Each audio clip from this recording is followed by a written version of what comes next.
Hello દોસ્તો, કેમ છો બધા? આજે આપણે બનાવીશું દાળ પકવાન. દાળ પકવાન બનાવવા માટે આપણે અહીંયા 1 બાઉલ ચણાની દાળ લીધેલી છે. એને આપણે ધોઈ લઈશું.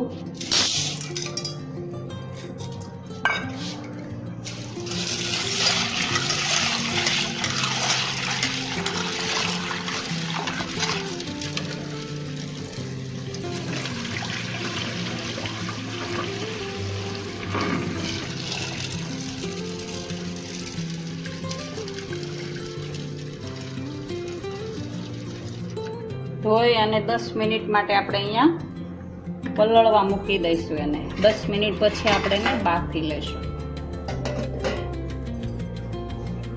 દાળ પલળવા મૂકી છે. દાળ પલળી જાય ને ત્યાં સુધીમાં આપણે અહીંયા પકવાન બનાવી લઈશું. પકવાન બનાવવા માટે આપણને જોઈશે 1 વાટકો મેંદાનો લોટ, 1 વાટકો ઘઉંનો લોટ, અડધો વાટકો રવો, એમાં આપણે થોડા અજમા લઈશું, થોડું જીરું લઈશું અને આમાં તમે મરી પાવડર પણ નાખી શકો. અમારે મરી પાવડર નથી ખાતા એટલે મેં સ્કીપ કરેલો છે. સ્વાદ અનુસાર મીઠું અને આપણે મોણ નાખવા માટે અહીંયા ગરમ તેલ લીધેલું છે. ગરમ તેલ લેવાથી છે ને એકદમ ક્રિસ્પી થાય છે પકવાન.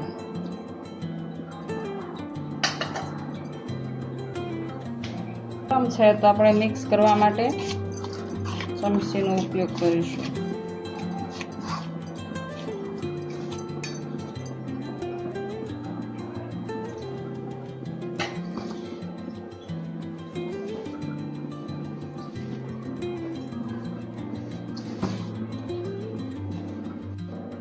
પછી આપણે છે ને એનો લોટ બાંધી દેવાનો છે.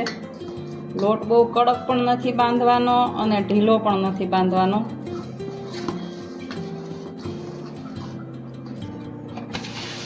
તો આપણે લોટ બાંધીને તૈયાર થઈ ગયો છે.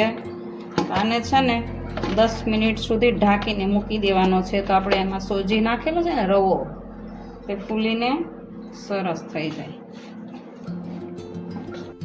તો આપણે અહીંયા દાળ પલળવા મૂકેલી હતી, એ દાળ આપણી પલળી ગઈ છે. જો હવે આપણે એને કુકરમાં સીટી કરી લઈશું.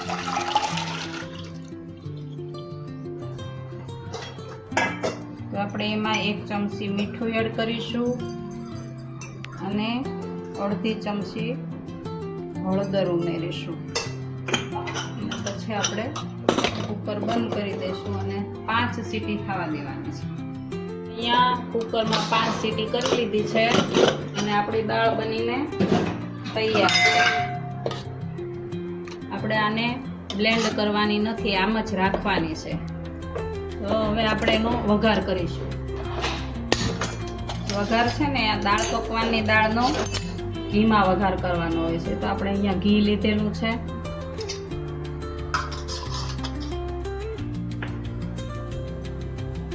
આપણે અહીંયા વઘાર માટે જીરું લઈશું, રાઈ નાખીશું, કડી પત્તા, હિંગ અને લીલા મરચાં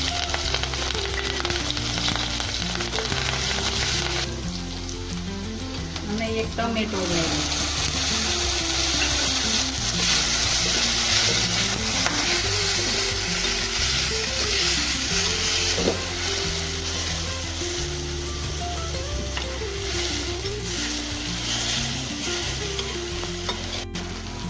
તો હવે આપણું ટમેટું શેકાઈ ગયું છે. તો આપણે એમાં બધા મસાલા કરી લઈશું. હળદર, લાલ મરચું પાવડર, ધાણા જીરું પાવડર અને થોડું મીઠું. મીઠું આપણે દાળમાં એડ કરેલું હતું એટલે સ્વાદ પ્રમાણે જ ઉમેરવાનું છે.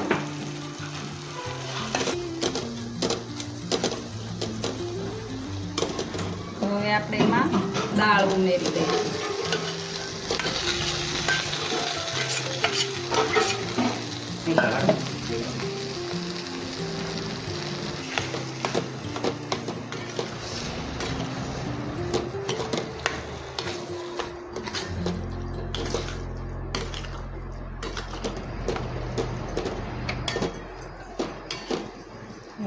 અડધો ગ્લાસ પાણી ઉમેરીશું.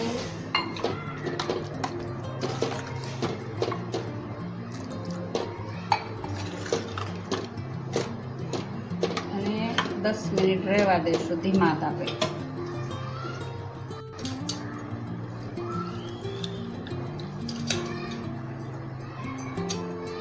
એક લીંબુનો રસ ઉમેરીશું અને સ્વીટ માટે થોડો ગોળ ઉમેરી દઈશું.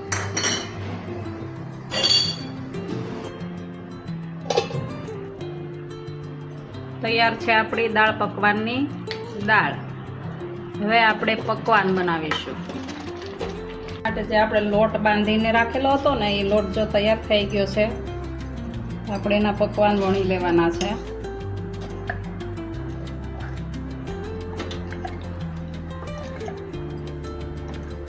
આ લુવાને છે ને લોટ નથી લગાવવાનો, એમ જ વણવાનું છે.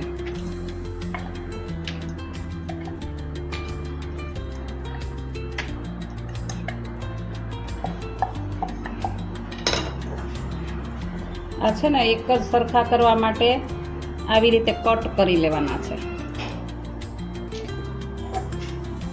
અને એને ચમચીની મદદથી કાપા પાડી લેવાના છે કે ફૂલે નહીં. અને એકદમ ક્રિસ્પી બનાવવાના હોય છે. તો હવે આપણે એને તળી લઈશું.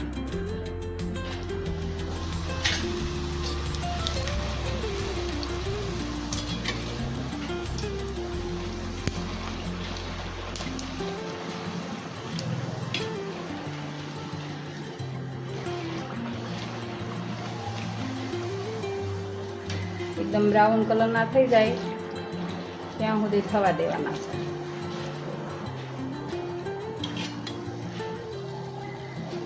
તળીને તૈયાર કરી લીધા છે. તૈયાર છે ને એકદમ ક્રિસ્પી.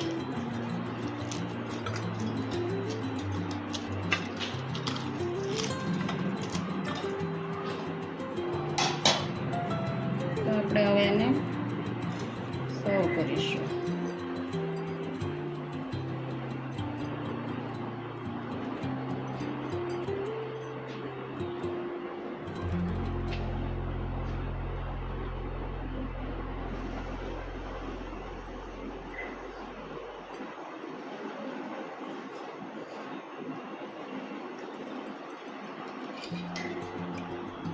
અહીંયા આપણે આંબલીની ચટણી લીધી છે.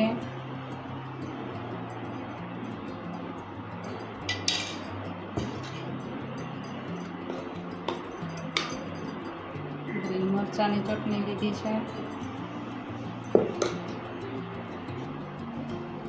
લીલા ધાણા અને આમચૂર પાવડર તૈયાર છે. આપણા દાળ પકવાન.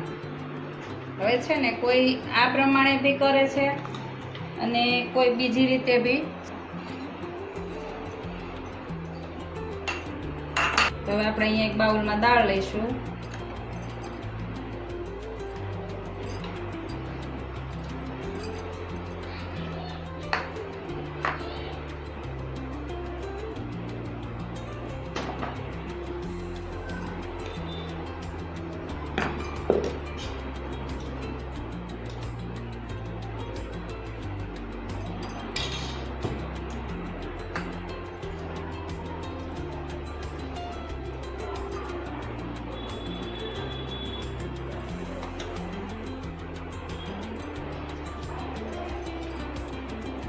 તૈયાર છે દાળ પકવાન.